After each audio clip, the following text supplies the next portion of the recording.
I don't know where to start. The lighting is not that good, and these flags are probably gonna fall off because they're on like tape, like literally this type of tape, and it's not gonna stay up. And I don't have a plan for this video. I don't know where to start. The same way I didn't know how to start my exchange year. So, if you have been following my journey since last year, you know that in February of 2024, I received an offer for the FLEX program, Future Leaders Exchange, which allows high school students from 22 countries to come to the US and live and study here for one academic year completely for free. So, here I am. As you know, I am in America, in the state of Virginia, in Pulaski County. It's somewhere like at the bottom, like Southwest Virginia, if you care. Um, so there are a lot of things that I want to talk about today, but the reason I started with the phrase "I don't know where to start" was because it was my main problem and the mistake I regret the most. So a little bit of background. Flex was never in my plans. It was never my dream, even though I looked at people who got into Flex and came to America for a year. I really adored them. I followed their journey and I was really happy for them. However, I never had this agitating, this aggressive wish to be a flexer. I was never attached to results, like a lot of other things I did and am doing in high school, be it science projects, Olympiads, any other tournament competition. I didn't care about the result. Same went for Flex. When I was applying, it was my first and last chance because of my age and my grade. It was my first and last chance. I applied. I didn't expect anything much. I honestly thought I'd be rejected. However, everyone around me said, "You're gonna get accepted for sure. You are going to America." I didn't believe them. However, here we are. Here I am. I am, not we are. Here I am in America. Crossed an ocean and came here alone as a person who has never lived separate from my family. It was a huge change, something so unfamiliar, something so unbelievable, I would say, to that level that during my first month, I was lost. And not only in a higher sense of like, oh, I lost my purpose, about personality. No, I was legit lost. My body didn't understand where I am, what am I supposed to do, how am I supposed to talk to people, and how I should live my life on day-to-day basis.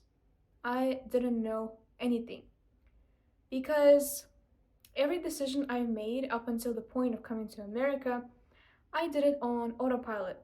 I didn't really ask myself, why do I want this? What do I want to get out of it? And I didn't really have a rigid plan for my high school because there are some people who prepare for their Ivy League acceptance since like grade 7 and they have like a step-by-step plan what to do every year of high school. I didn't have that. I just followed like every opportunity I had, and flex was something like if I get there, like I go. Then if I don't go, then what's the reason of applying, right? And as I said, I didn't have high chances. However, I did get in. I did accept the offer and packed my bags and came to America. Now, I knew nothing about the place I was coming in, about the family. Like, Even though I spoke a lot of American English and followed American people online, I didn't really know a lot about the US.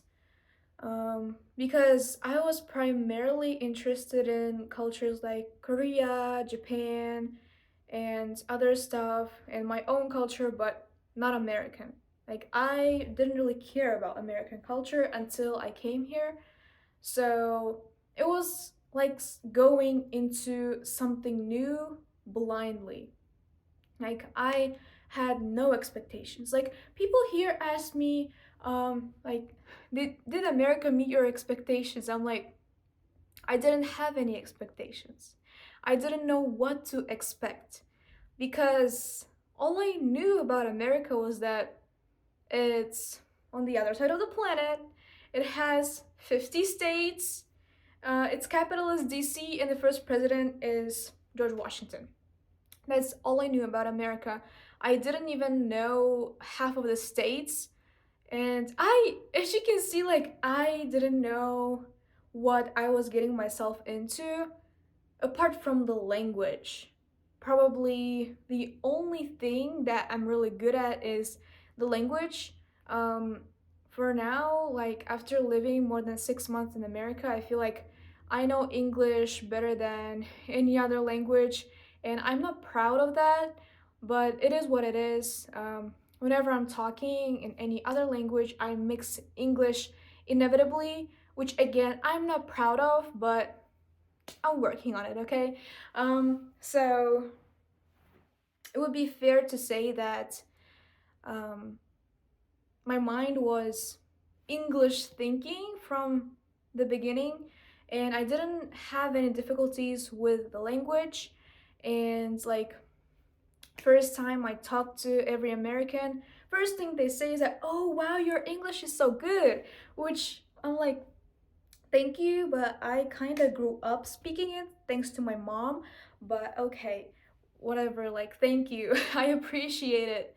Um, so that's the thing that surprises Americans the most about me is that I speak English so good. And the second one is, oh my gosh, you're so smart. Of course I am. I'm from NIS Öskimin, go Öskimin. But anyway, that's not the point. Um,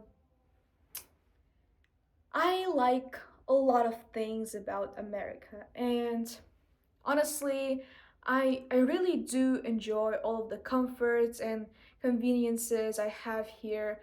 Um, honestly, like, I really do enjoy life in America. Don't get me wrong, I do. Like, I have a lot of new experiences here. Seeing new places. Like, I love traveling, and traveling inside America is probably my most favorite part of my exchange year. But there are some things that really threw me off, and even though on the surface on social media I show like beautiful images in big cities, as you know, last month in January I went to my dream city, to New York, and I show a lot of that, and I show my medals, my achievements, all of the speech competitions I'm going, and Quiz Bowl, Mac, everything you see, and building a CubeSat with MIT. Like, that's a wow thing for a lot of you, and I know it. But unfortunately, the reality is that that's only about 10% of my life in America. 90% is anything else. Anything but good, I would say. Um, it was not easy for me to start recording this video because I know that I'm probably gonna get emotional, and some of the things I am not comfortable sharing, but honesty is my number one value. And as an influencer, as me, as Alton Mind, I think it's my duty to share 100% truth because I don't gatekeep, I don't hide things, I don't lie about things. Um, if anything else changes in me, that doesn't change. So Um, as I said, on the surface in social media, you see the beautiful image, um, the travels, the cultural exchange, photos with smiling Americans, me trying new foods and seeing new places, but 90% of the time, I'm having mental breakdowns. I don't know what I'm doing. I'm crying almost every day and every night. I'm having nightmares. Now it's like 100% the time I sleep. I have nightmares. I have a lot of mental problems, um, anxiety, fear of uncertainty, panic attacks, and depressive tendencies. Like sometimes it's hard for me to get out of bed. I skipped school a couple times because of my mental health.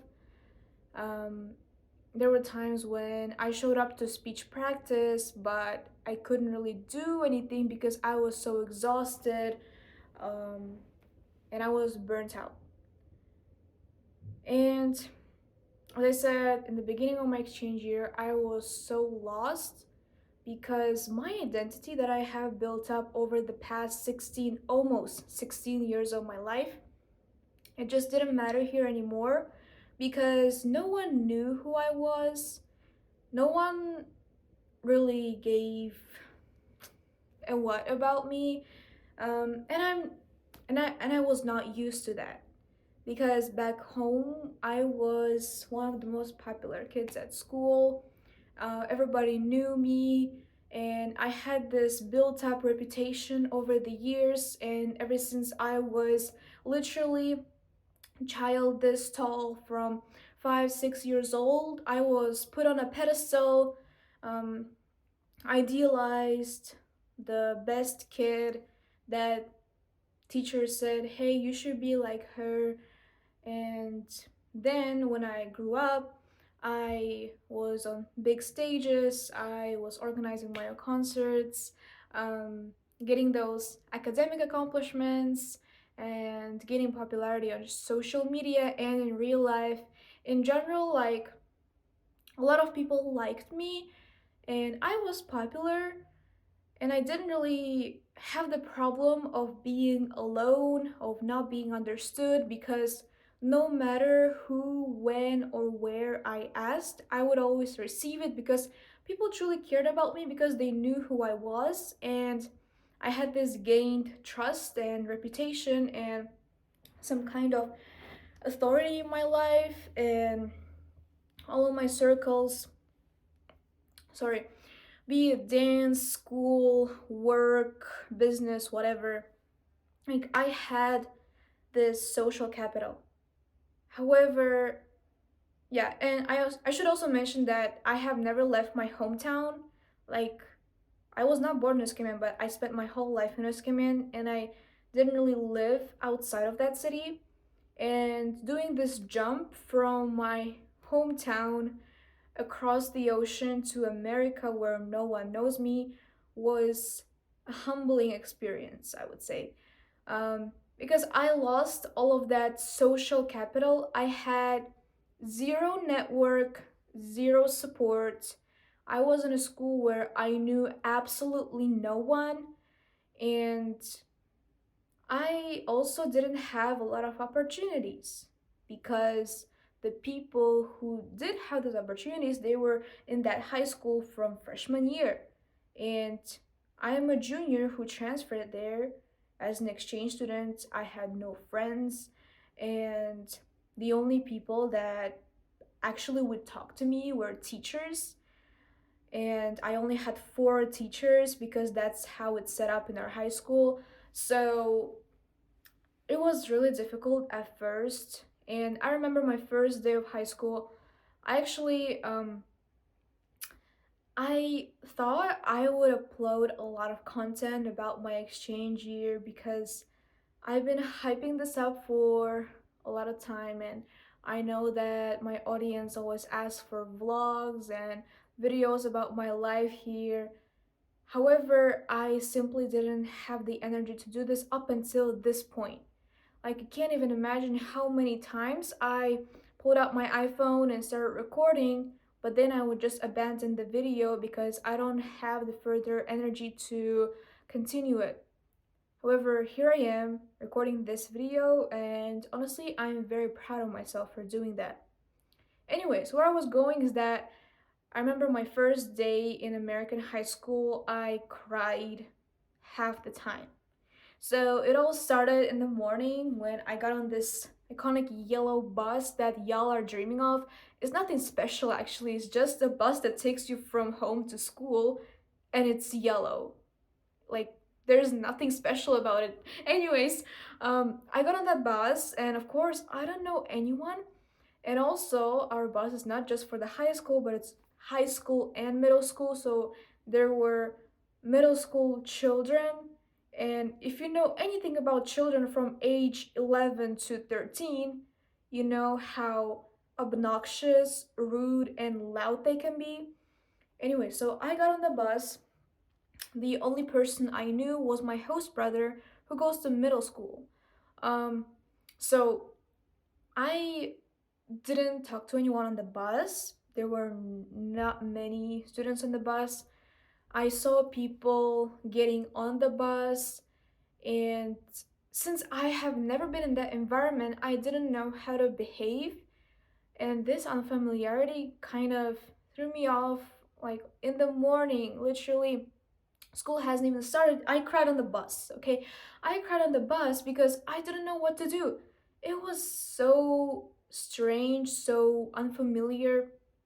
I cried because I felt like some cold or kind of negative energy because I'm not used to come to school to no one. Because back home, when I come to school, I hug like 15 of my friends and wave to 30 of people I know within the first 5 minutes of being at school. But here, no one gave a shit about me. And that's humbling. That's really humbling. Um, so I cried, and our first day of school was really weird because we didn't have electricity at school. Like the first day, it really went kind of wrong, and everyone was kind of panicking. Um, and in my high school, we have this rule that when you come in through the commons to the cafeteria, you have to sit there for like 15 minutes until they let you go to the classrooms, right? And it's really loud because imagine an entire high school sitting in the cafeteria. It's really loud. It's like 1,400 people or 1,200, I don't know. Anyway, so um, I stepped into school and I see all these people and I start crying more. Why? Because I see everyone in their friend groups. They know each other. They're joking, they're chatting, and I'm here like, oh my gosh, let me not pass out today, please. Um, so yeah, I felt lost. I felt alone from the first seconds at school. Um, and I was lost physically too. Like I didn't know where to go. The school is big and it's kind of confusing because it's it doesn't have those it doesn't have those long hallways you see in American TV shows. Like our architecture is really different from what many people imagine to be in American high school. Like it's different. So I was kind of lost, but I kind of found my way. Oh, I met a teacher who remembered me from the open house day, which was like a week earlier from starting school. And he thought he was my US history teacher, and I was like, "Hey, Mr. Fleener." And he took me to his classroom, but then turns out I am not on his roll. I was with a different teacher. And before I knew that, when I came into the classroom, like I'm used to doing what? I'm used to like waving to people, like saying hello. And that's how it was back home because I'm used to that warm atmosphere that's supportive, where everybody knows each other. And I was expecting the same thing when I said, hey, good morning.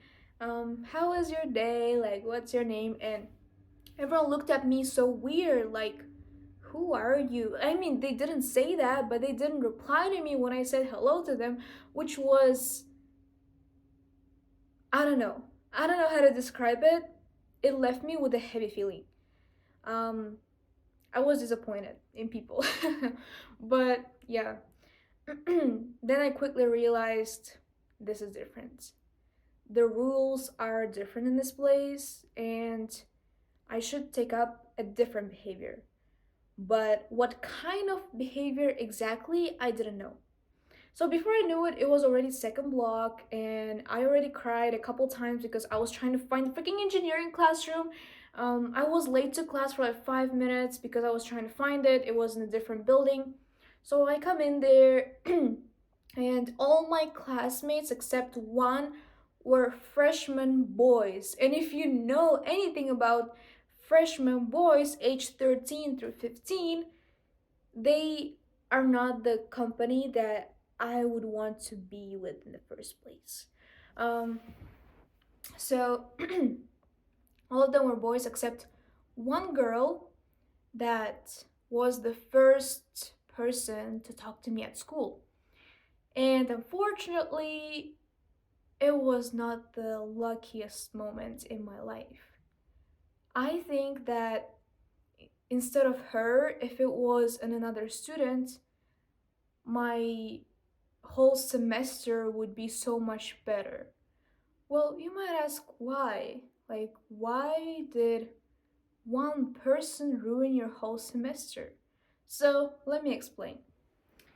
So, I am crying, right? And I already went out of the classroom to the bathroom because I needed an alone time. And I remember sobbing in tears, like, sending voice messages to my friends back home, like, hey, like, I'm not feeling good, I'm alone, like, I want to go home, and stuff like that. And I come back, right? And this girl, she saw me crying, and she's like, hey, what happened? And I start explaining that, hey, like, I'm an exchange student, I'm not from here, and it's my first day, and everybody seems so mean, like, that's why I'm crying. Everybody's so not welcoming. And that girl, who turned out to be the main bully of the school, she told me that, yeah, like, people in the school can be mean to you. Did anyone make fun of you? I'm gonna beat their ass. Like she was protective, but at the same time she was kind of aggressive. Like, she didn't give me positive vibes at all. And I'm not gonna say any names in here, especially when I'm talking about negative situations, because people from my high school might be watching this, and I don't want to get into trouble, okay? Um, and I know you talk a lot about me behind my back, but I don't really care, as long as you don't make any harm to me. Like, I don't mind being the subject of your gossips. Thank you. Anyways, back to my story.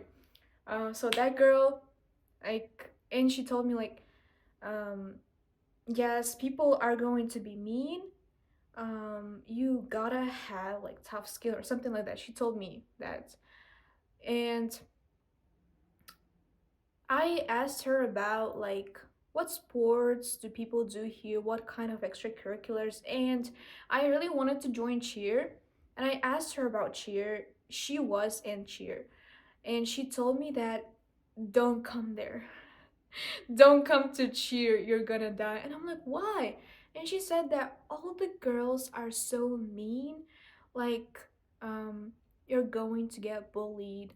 Like, people don't like new things, people don't like those who are different from them.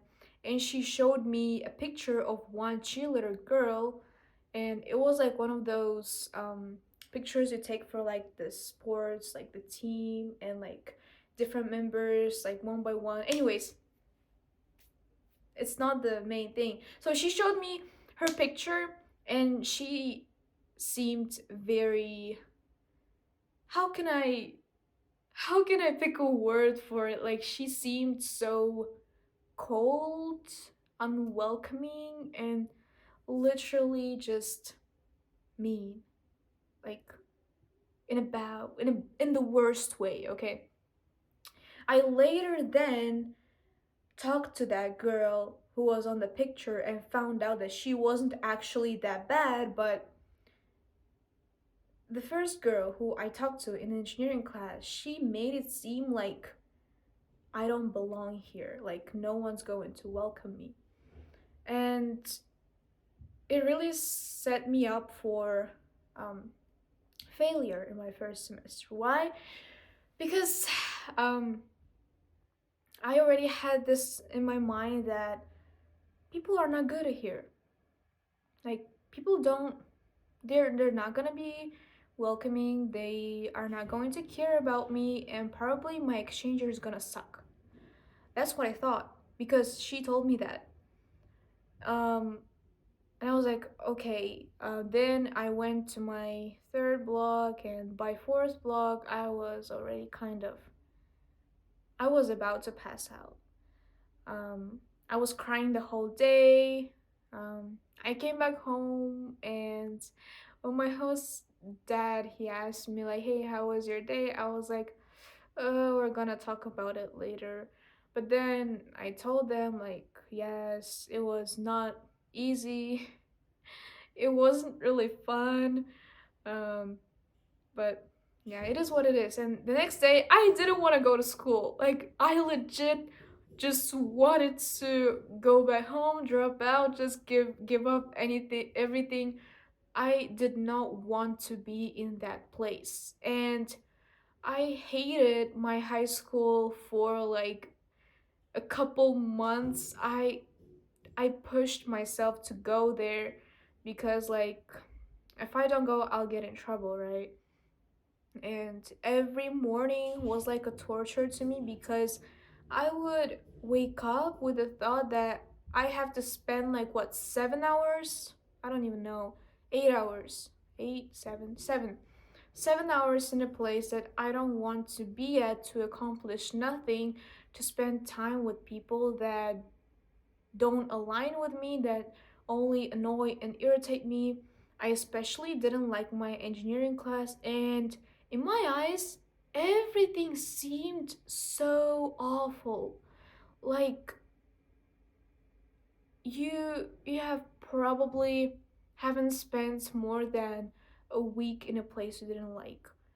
But I was forced to because this high school is the only one in my county, and I simply couldn't transfer to another high school physically, right?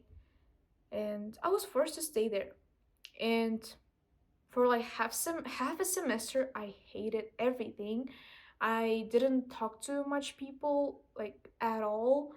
Um, the only place where I felt actually welcomed and like I actually wanted to be there was my speech club, which I love. I love you guys so much. Like there is the entire school, like entire student body, and there is speech club, forensics.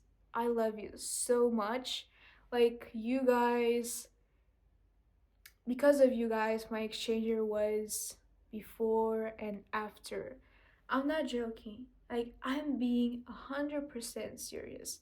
If it wasn't for my forensics team, I would.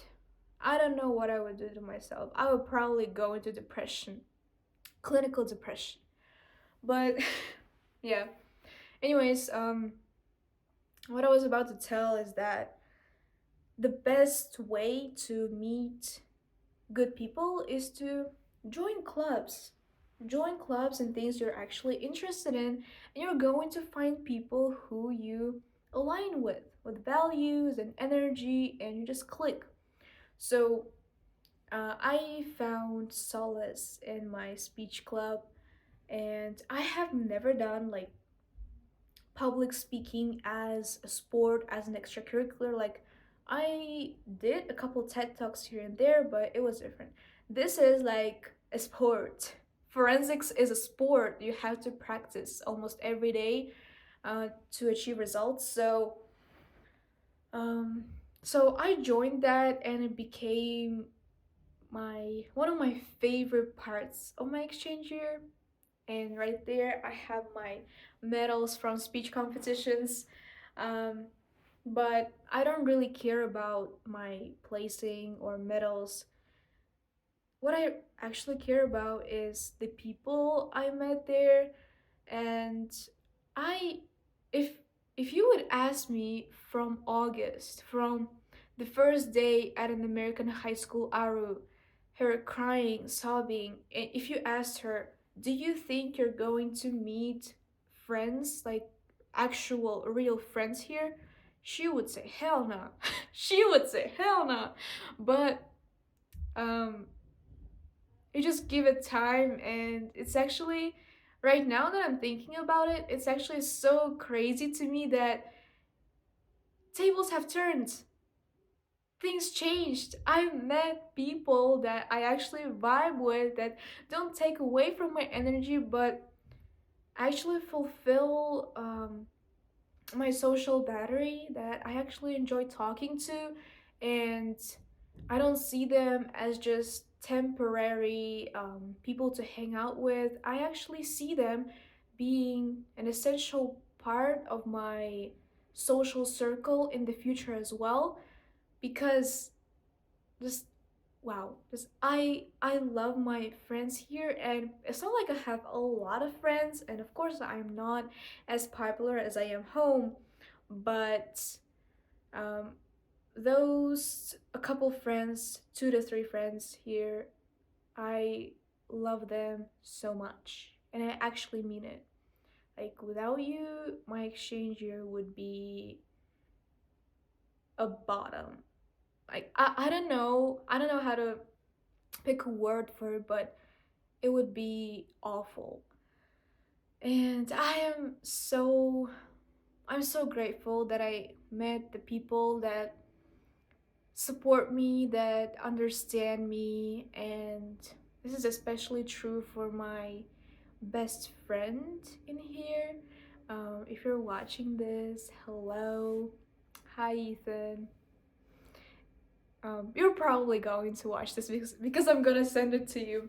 So thank you for being in my life. Yeah. So that's one part, and there's two more parts that I want to talk about, and the next one is host family. So I can't stress enough about how amazing my host family is, how lucky I am to be here. Um, the first, when I got my placement report on June 1st, and I saw that I was placed in Draper, Virginia, and I looked it up, and I saw a shocking number of Draper population of like 144 people, not even 1,000. I was like, am I in the middle of nowhere? Like, what my life is gonna look like? I was scared. I was terrified. I remember crying when I was at home. I was crying because I was placed into Draper, because I was worried. I'm like, oh no, like what to expect.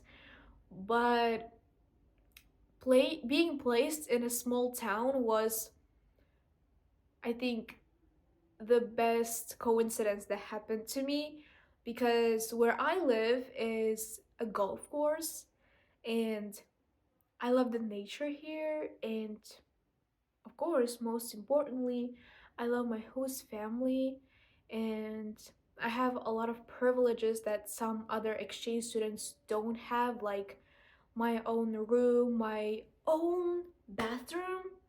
And I know, right? It's crazy. I have my room, I have my own bathroom, and we live on the golf course, so we went golfing a couple times, and there's an outside space too. And when I used to live in a different room, which I'm going to explain why I moved rooms later in the video.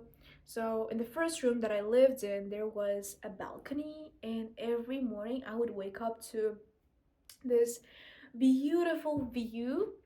And I think, yeah, on my channel, on my, I think it's called flight vlog or something, you can see my first reaction to my room. I was literally jumping up and down from happiness, because from the first seconds I stepped foot into this house, I knew I was welcomed, I knew I was loved, and I knew I was lucky. And I I had this feeling of special responsibility. I think there was more pressure on me because I had all those privileges. But at the same time, I was lost. At the same time, I was happy and lost. I didn't know how to behave because I've never been in this type of family where there's a mother and a father and a brother who is kind of the same age as me. Like he's 12, my host brother, but I'm 16. So it's not a big of an age gap. And this model of a family was so new to me. Like I didn't know how to behave, but my host family, they're very understanding, and we had a lot of conversations about the difficulties I'm facing. And of course, it was not perfect. And it's completely my fault. I know. Um, I fumbled a lot of times to the point where I remember it was, I think, October 29th. It was the day of my first speech competition, and I was already worried. And in the morning, I received a call from my regional coordinator, which is a really important person from your placement organization.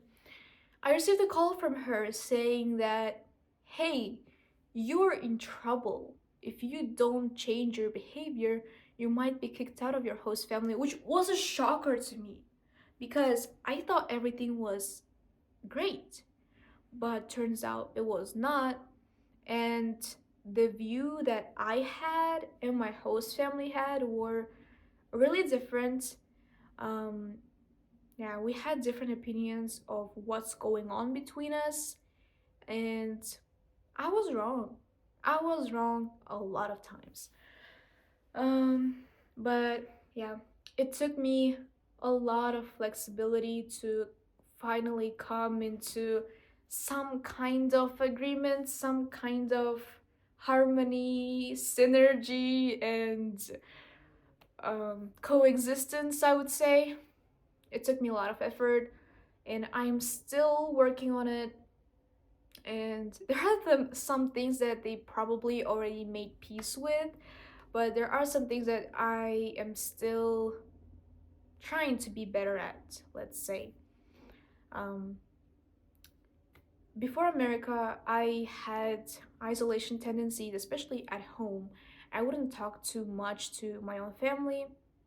And back home, I live with my mom, my grandparents, and my little brother, who is 10 years younger than me. So, as you can see, it's a totally different family. And um, yeah, like it took me a lot of time to adapt. Like a lot, I mean at least 4 months. And still going. And still going. Like I have completed more than half of my exchange year, and I'm still building a relationship with my host family.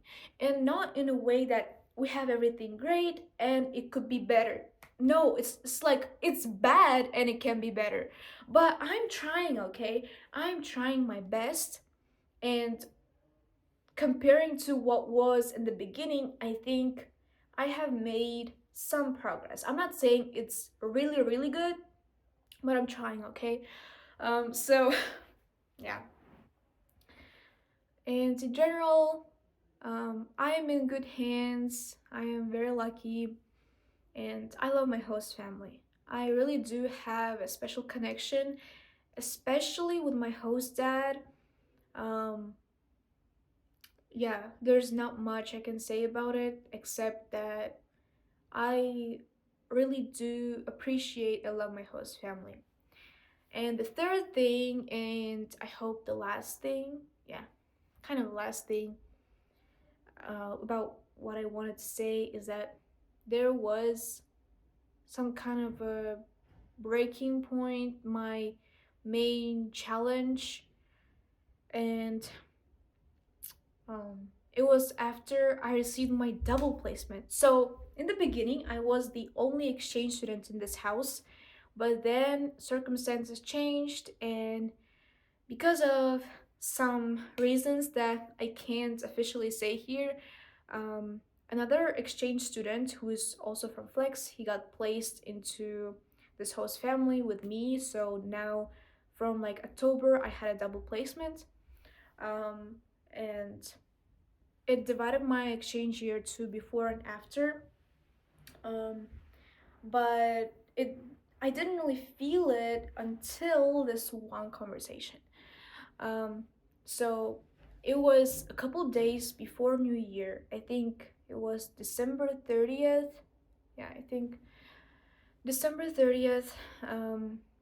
I was in a great mood. I just came back from a walk or something like that. Well, I was playing with a telescope that I got for Christmas.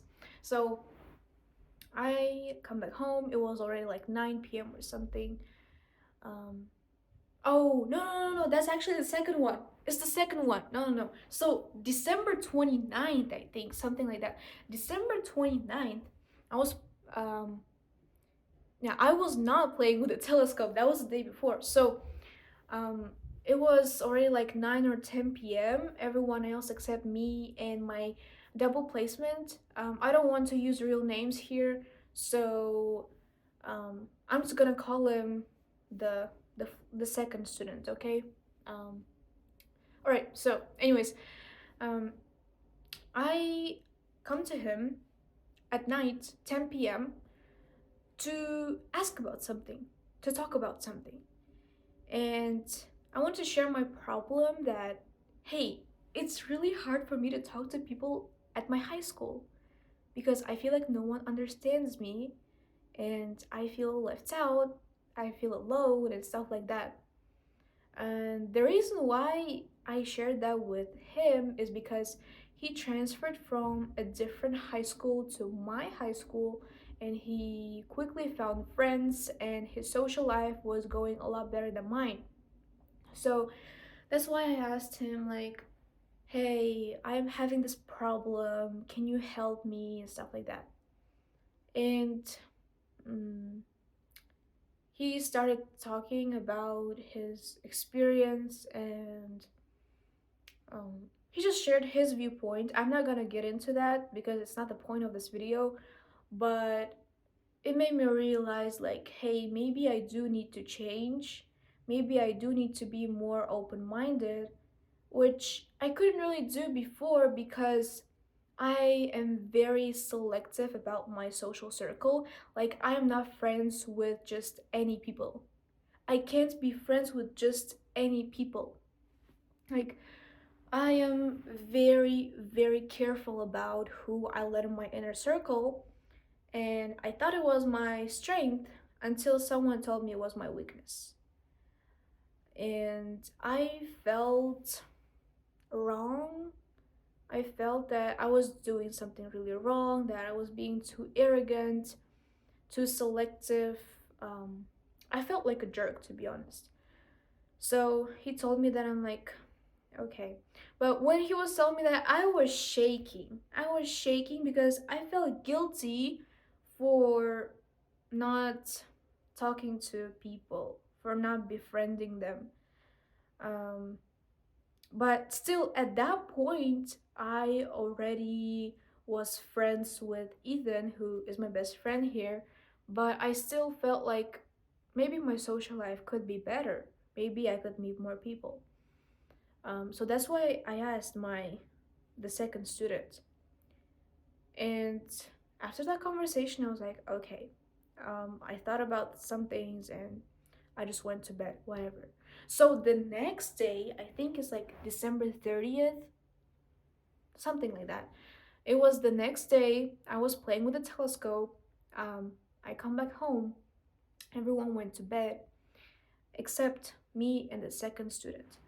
And he tells me that, um, hey, we need to talk. And I'm like, okay. Um, so even right now, talking about this, I'm shaking. Like, I don't feel comfortable, but I'm still doing this for you. Um, so, yeah, if I sound a little weird, that's because I'm still traumatized by that conversation. Anyways, um, so he says, we need to talk. So I sit down and he opens up his monologue with the words, you need to change. And I kind of knew where this conversation was going because I knew I was being avoidant. I knew I was spending too much time alone, and I didn't really make a lot of effort to connect with people, especially at school. And he told me that um, in my high school, people know about me, but the way they know me is not as an exchange student, but as I quote, weird blogger, weird vlogger girl. Someone who always walks around with her phone filming. By the way, those unreleased vlogs that I just didn't have the energy to finish it. That's what I'm talking about. Like, the girl who films herself and doesn't really talk to anyone. That weirdo. That's how I was known. And I didn't know that until the second student told me. I was shocked. I cried. I legit broke down that night. I cried for like 90 minutes straight, probably. I'm not even kidding. My eyes went red and like puffed after that. But that conversation, I wouldn't even call it a conversation, it was a monologue. It lasted almost an hour. I listened to a person talking about what I'm doing wrong for an hour straight. As I was listening, I was tearing up because everything he was saying I thought was true. And after all those months of being lost, of not knowing who I am, of totally losing my identity, I didn't even knew who I was anymore, and the only information that came into my brain was these words. All of these words describing how wrong I am living my life. And I accepted that as an inevitable truth. I accepted that as 100% truth. So I went outside, I cried for a bit, I wrote a long post to my Telegram channel that you may have read already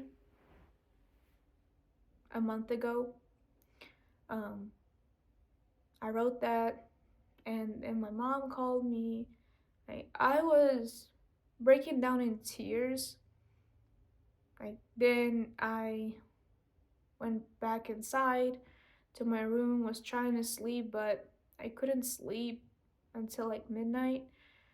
Um, I was crying because I I thought I was doing everything wrong, but also on the other side, there were my values, things that needed to be done, the projects I'm passionate about, and my personal boundaries that I would never give up. So I was left between these two flames. They're both burning from both sides. I didn't know what to do, and I was left with this dilemma. I had to choose, at least I thought I had to choose between having a good exchange year or being myself. Because what that person told me basically was that if you're being yourself, you're wrong. Because apparently I had to change myself to fit in, to vibe with the people that I don't align with, um, and just being myself and doing my things apparently didn't cut it. So basically, what I was told was that don't be yourself, be a different person. But at that point, I didn't even know who I was. I lost all my identity because I left all my important projects, clubs, and the network, the people back home. I didn't have anything behind me. I changed all my hobbies and my interests, and between just keeping up with life, doing chores, and trying to stay alive, I totally lost purpose. I I didn't know where I was in life. I didn't know my values, what I wanted to be, what do I want, where am I even going in life? I totally lost the sense of myself.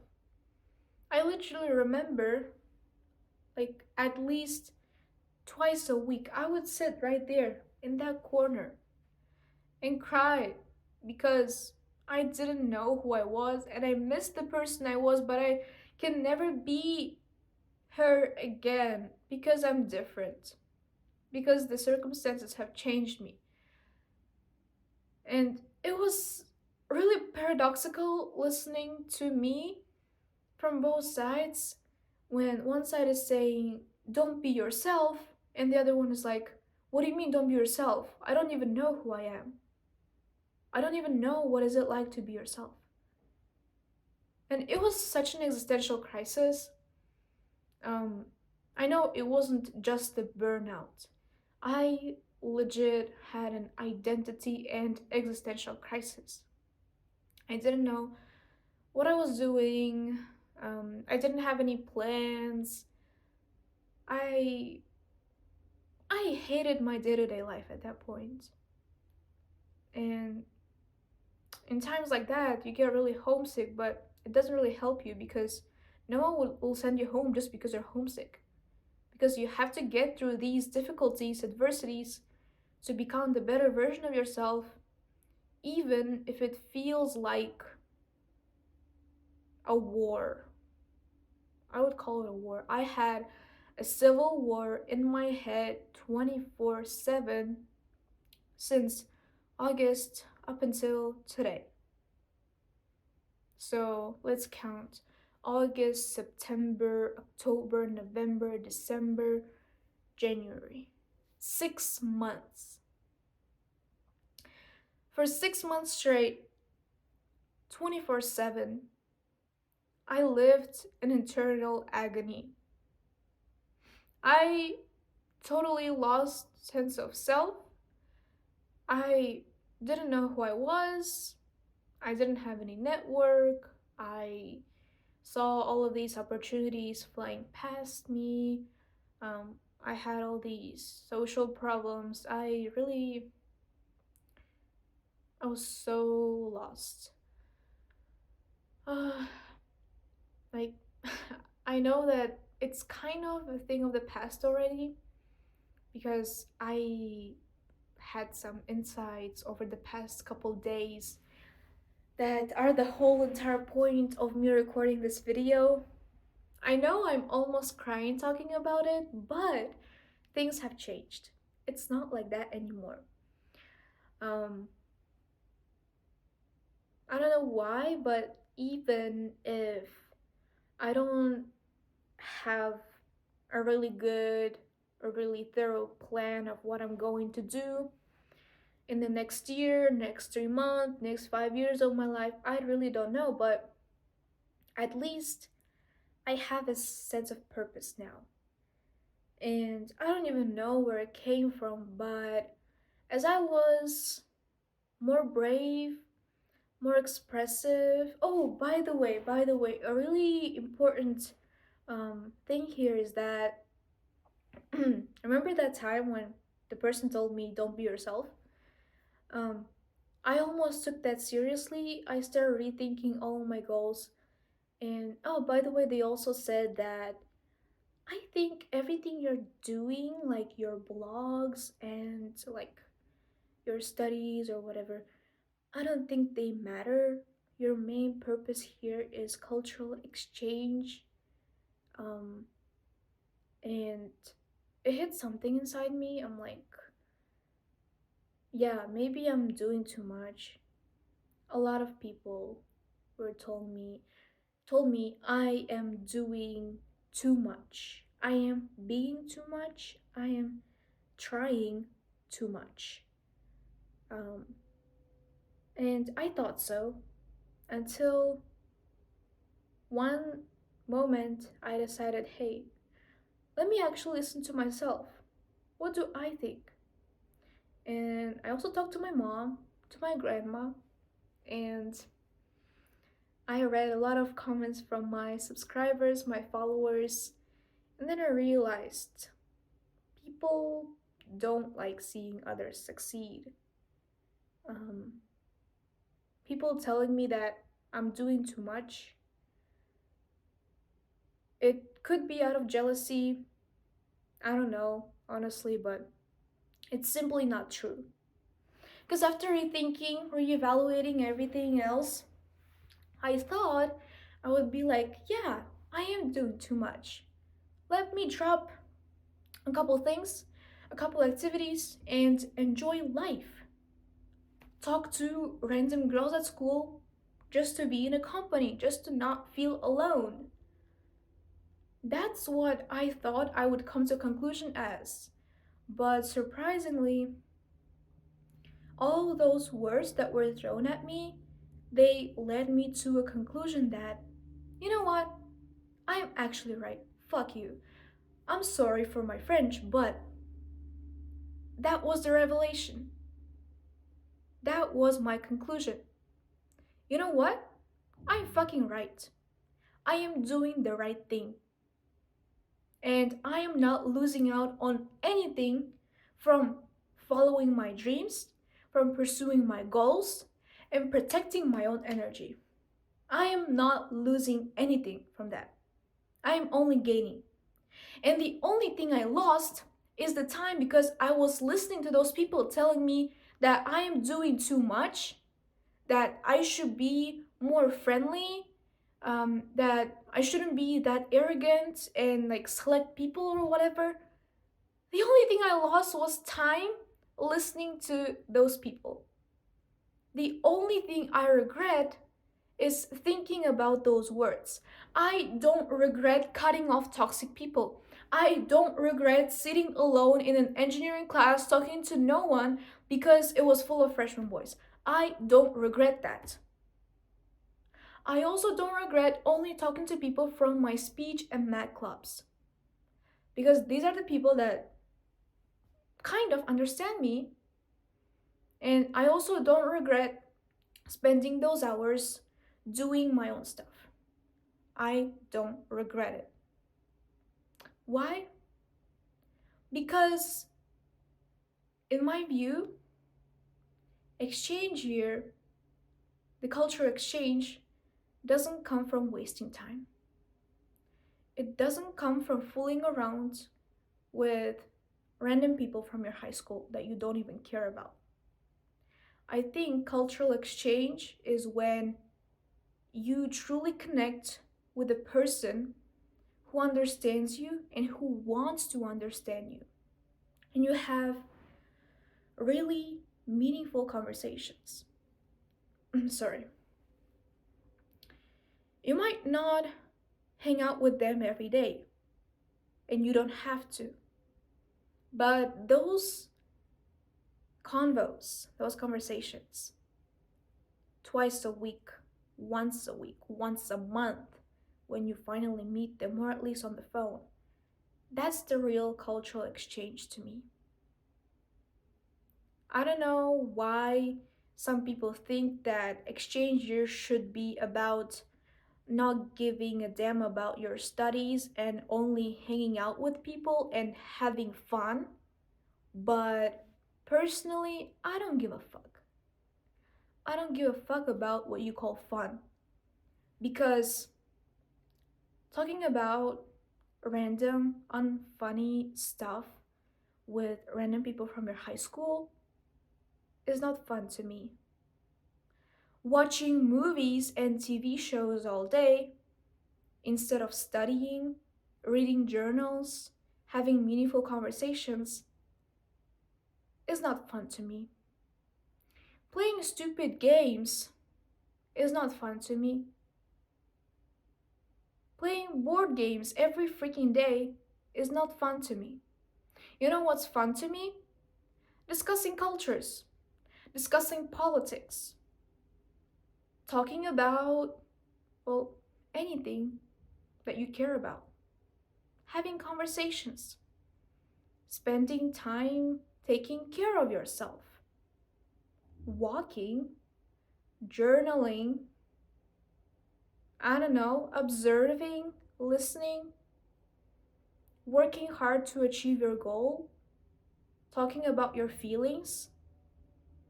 This is what's fun to me. And after I've learned this, I am not going to let anyone ever again tell me how I should have fun, how much I should have fun, and how much I should work. I will not let anyone tell me because I know what's right for me. I know how much I want to work. I know how much I want to study, and I know how much and how I want to have fun. Just because you don't like studying 5 hours a day doesn't mean I don't like it. Just because you do the bare minimum doesn't mean I have to do the bare minimum. Just because you have a random circle of friends who are full of, excuse me, retards and just people who don't care about their future doesn't mean I have to do the same thing too. Because I am happy with who I am. I am happy with what I'm doing with my life right now. I am happy with having one friend in real life.